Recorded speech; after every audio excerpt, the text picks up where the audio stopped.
The Golden Swan. Long time ago, there lived a king. He was lazy and liked all the comforts of life. He never carried out his duties as a king.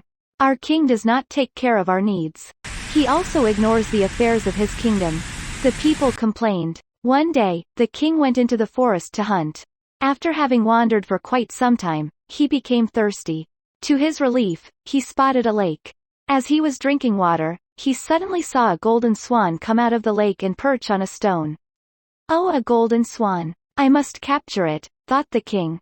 But as soon as he held his bow up, the swan disappeared. And the king heard a voice, "I am the Golden Swan. If you want to capture me, you must come to heaven." Surprised, the king said, "Please show me the way to heaven." "Do good deeds, serve your people and the messenger from heaven would come to fetch you to heaven," replied the voice.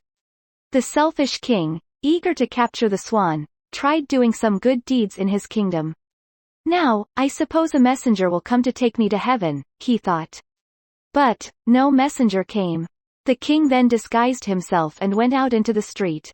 There he tried helping an old man.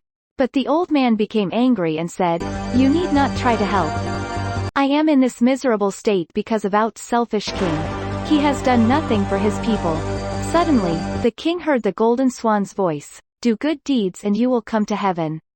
It dawned on the king that by doing selfish acts, he will not go to heaven. He realized that his people needed him and carrying out his duties was the only way to heaven. After that day he became a responsible king.